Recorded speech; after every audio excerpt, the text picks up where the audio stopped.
so today we are having an interview with Sinchana. She has started her own NGO where she educates young kids.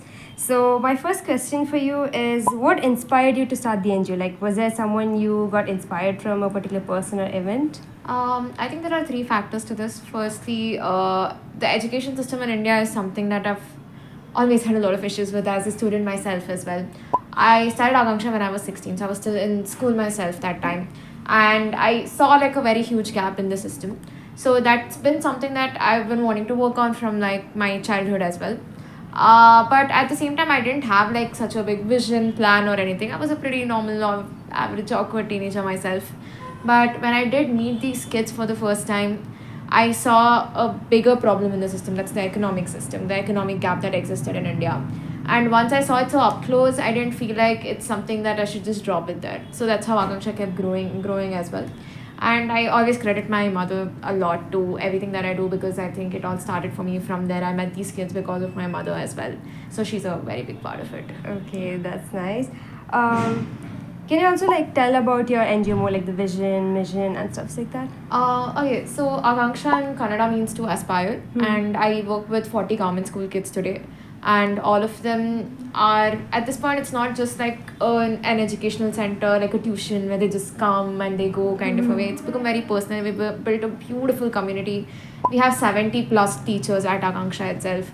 All of them have day jobs, they go to colleges and they can rush here right after they're done.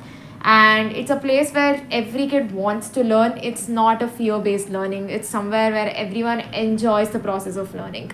And at the same time, a very big thing that we realized is in India, the education system and economic system is very vastly intertangled as well, in a way that whatever opportunities that most of us get is not the same. The track is extremely different for them at the same time.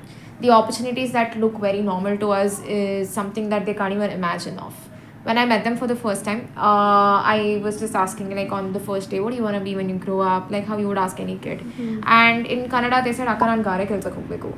And that means that they have to go and work in a construction site.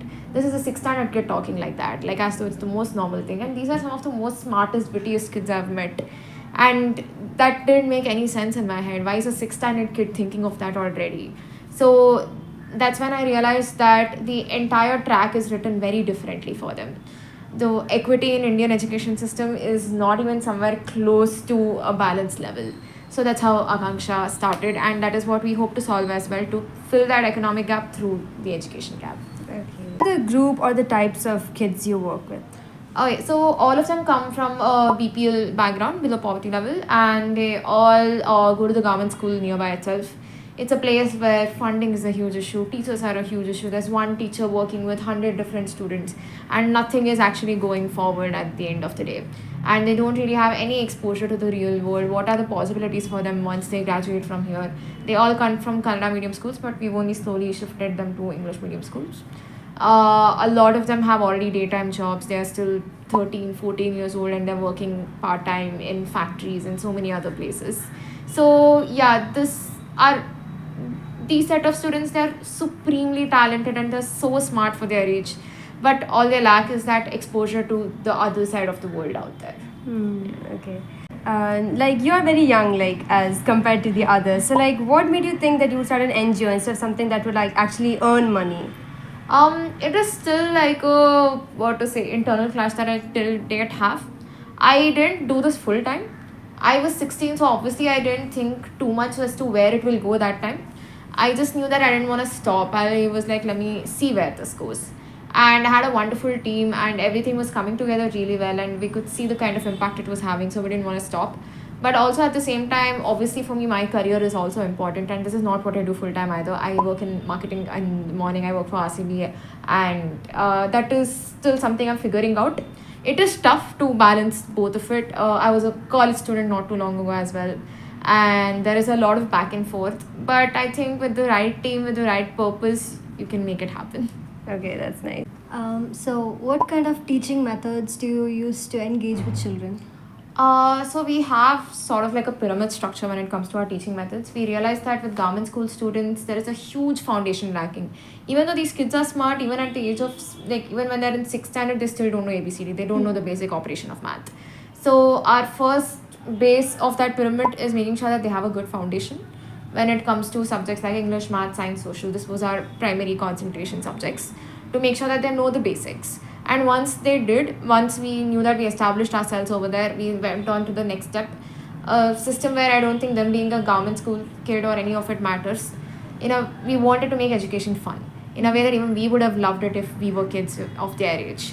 So we started making education practical and relevant to the real world. Like, I mean, knowing mitochondria is the power of this that doesn't exactly take them too far in the future. So we wanted to make sure that it is things that they understand. They can see the science around them. Our students now who are in 7th and 8th standard build their own robot cars as well. We wanted to make sure that if they're doing math, their ability to make do arithmetics in their head should be strong. If they're learning English, they should be able to speak in front of a crowd. They should be able to read books and get into the habit of it and actually love these subjects. And today our kids, they don't miss the class. In fact, if we are late to a class, they're just like standing and waiting like, what is this? They ask us at this point. And that's the kind of enthusiasm we want them to have towards education as well. The enthusiasm I think we severely lacked. And then the top of the pyramid is making sure that they are actually ahead of us as well, ahead of the curve in general, because competition is insane lately. So we've been partnering with services for the past 2 years, where we've gotten tabs and a lot of resources, and we are making sure that our students from a very young age know how to code as well. They've been learning Python. Our kids who are 10, 12 years old know how to use Scratch, and they animate their own videos through it. They use coding to build their own apps, websites, all of it. And we also have a lot of entrepreneurship summits where they've come up with their own business ideas. They've pitched it to us, and it's gone so well so far. And yeah, just like that, we want to make sure that they're ahead of the curve compared to the rest of the kids as well. So that government school kid tag should be something that puts them ahead and not behind. That's very nice. So for the next question, what are the biggest challenges you have faced like so far in your journey? That's definitely been plenty. I think the main thing is I don't think I was prepared to the amount of things that they go through on a daily basis. Things that were somewhere very much out of my comprehension level as a 16-year-old myself. And I seeing the amount of abuse that goes in a lot of households, seeing how terribly poverty can affect all of your decision-making skills, seeing how financial struggle can hold you back from even if you have the potential to go somewhere, how survival, hunger, all of it works. That was, I think, like, it did take me aback a lot. And I think it's still something that we cope up with. I think now we've gotten it doesn't take us back, but still when one of our students are going through it, it's not very easy. Because we are also, at this point, we aren't just their teachers. They call us Akanda, it's become very personal. So if they have anything, then we've made sure that we have a safe space created where they come to us first and they talk to us. But it does take us a little emotional draining to kind of figure out a solution to it. But at the same time, the logisticals is also not easy. It's 100% not easy. None of us have ever taken a single rupee from what comes to the kids. So figuring out that finances is not easy. We are very young ourselves. So it's not like, even if we want to, we can't just sponsor it ourselves. We have to figure a system to figure out the finances. And our students are now going to colleges, so their fees is again like a whole other equation.